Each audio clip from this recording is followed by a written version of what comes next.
नाड़ी खींच के लेके जाएंगे। अरे उसकी नाड़ी की साइज तुम्हारी हाइट के बराबर है, तुम्हारी हाइट उनकी नाड़ी की साइज के बराबर है बेटा। हाँ, नजदीक भी नहीं जाना, नहीं तो तुमको उठाएंगे, अपनी शेरवानी की जेब में डालेंगे और हैदराबाद लेके चले जाएंगे। वो हिम्मत है तो तुम्हारे बीजेपी के बहुत सारे मंत्रियों ने इंटरकास्ट मैरिजेस किया है, जाओ उनकी चड्डी और पैंट खींच के ले जाओ, बताओ ना क्या है। बहुत सारे बॉलीवुड के फिल्म स्टार्स ने इंटरकास्ट मैरिज किया है हिम्मत ताकत, खींचो उनकी चड्डी पटलून खींच के ले जाओ और दिखाओ ना। ये कितनी शर्मनाक बात है कि एक इस तरह का ये मंत्री, मैं तो उसको सड़क छाप मंत्री कहूँगा, ये बीजेपी का नफरती चिंटू इस तरह के अल्फाज इस्तेमाल कर रहा है एक 5 टर्म के सांसद के साथ, जो सांसद रतन रह चुके हैं, जिनको भारत सरकार ने ऑपरेशन सिंदूर के बाद विश्व में भेजा था, दुश्मन मुल्क की पूरी पोल खोल के जो आया, इनके सर्वा इनकी तारीफ कर रहे हैं। उस इस शख्स के बारे में आप इस तरह के अल्फाज इस्तेमाल करते हो कि उसकी नाड़ी खींच के लेके जाएंगे। अरे उसकी नाड़ी की साइज तुम्हारी हाइट के बराबर है, तुम्हारी हाइट उनकी नाड़ी की साइज के बराबर है बेटा। हाँ, नजदीक भी नहीं जाना, नहीं तो तुमको उठाएंगे, अपनी शेरवानी की जेब में डालेंगे और हैदराबाद लेके चले जाएंगे। वो ये किस तरह की भाषा का प्रयोग किया जा रहा है ये बीजेपी के नफरती चिंटुओं द्वारा, देखिए आप। हाँ, अरे भाई, लव जिहाद पे बात है, आपको जिहाद का मतलब नहीं मालूम, कुछ नहीं मालूम, आप बोलते लेके जाएंगे। तुम में ताकत है, हिम्मत है तो तुम्हारे बीजेपी के बहुत सारे मंत्रियों ने इंटरकास्ट मैरिजेस किया है, जाओ उनकी चड्डी और पैंट खींच के ले जाओ, बताओ ना क्या है। बहुत सारे बॉलीवुड के फिल्म स्टार्स ने इंटरकास्ट मैरिज किया है हिम्मत ताकत, खींचो उनकी चड्डी पटलून खींच के ले जाओ और दिखाओ ना। लेकिन एक इतने बड़े सांसद के बारे में इस तरह का अल्फाज प्रयोग करना ये निंदनीय है। मैं तो चाहूंगा कि क्या कर रहे हैं महाराष्ट्र के मुख्यमंत्री देवेंद्र फडणवीस जी, क्यों ऐसे बेलगाम घोड़ों के ऊपर लगाम नहीं कसते, इनको खींचो, वरना हम तो यही समझेंगे कि दिमाग आपका है, जुबान इनकी है।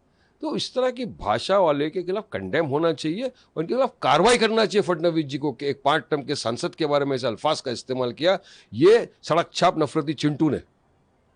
बंबई में बैठकर, मुंबई में बैठकर मलाई खाते तीनों, मैं आधी प्लेट खाता हूं, तू पौन खा ले, तू पौन खा ले। अब यहां आके बोल रहे नहीं नहीं हम अलग है। याद रखो, अजीत पवार इतना कमजोर मोम का बना हुआ है, मोम का।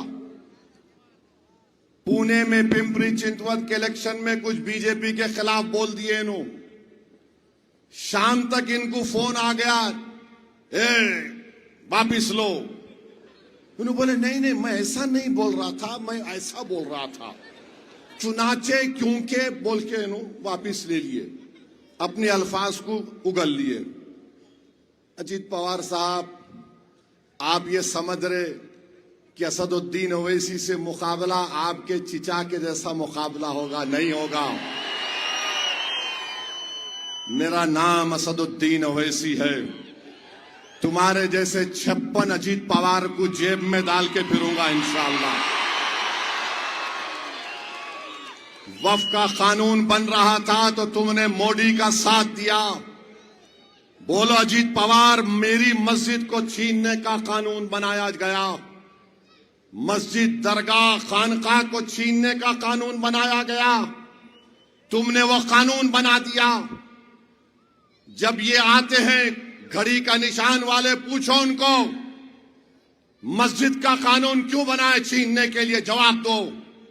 दरगाह और कब्रिस्तान और ईदगाह को छीनने का कानून क्यों बनाया गया, जवाब दो। इस मुकाम पर नमाज इशा हुई ईदगाह है, ये कानून ऐसा बनाया गया कि कोई कलेक्टर इसको हुफल डाल सकता है, खुदा ना खास्ता। ये कानून बनने के बाद पहला इलेक्शन है। अगर आज तुम खामोश हो जाओगे, अगर आज तुम अपने गम और गुस्से का जमहूरी तरीके से इजहार नहीं करोगे, तो फिर हमारा जीना किस लिए है बताओ। मेरी पहचान, ओवैसी की पहचान मेरी मजहबी पहचान भी है।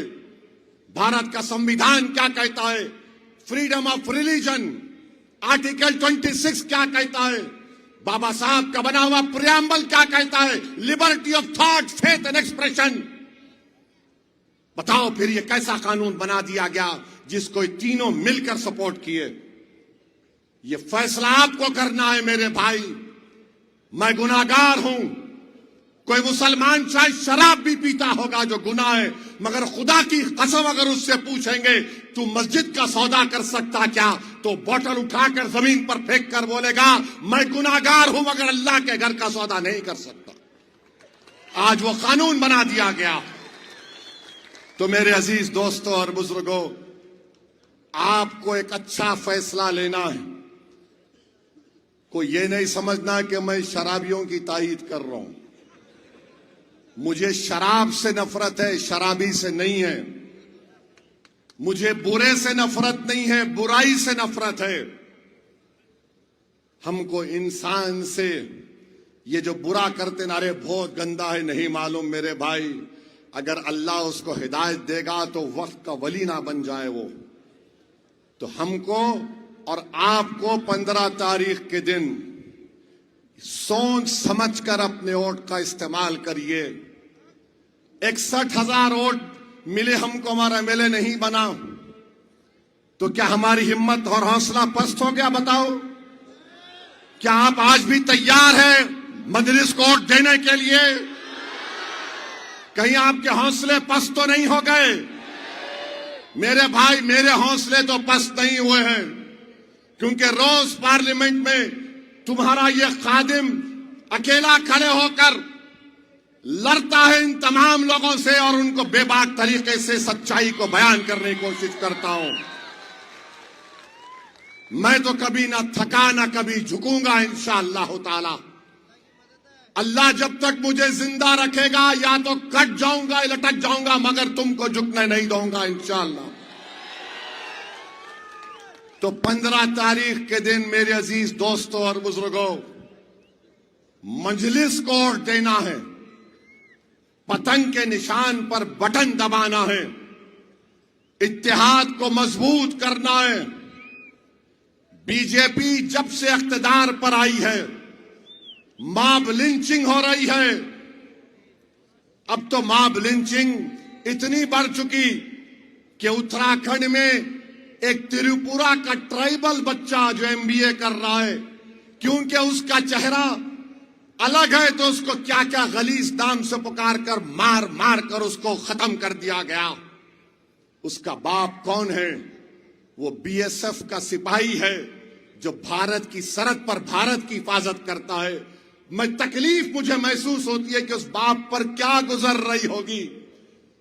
अपने खानदान को छोड़कर वो सरहद की हिफाजत कर रहा है और भारत के अंदर जालिमों ने उसके बेटे को चिंकी पिंकी कहकर जान ले ली उसकी।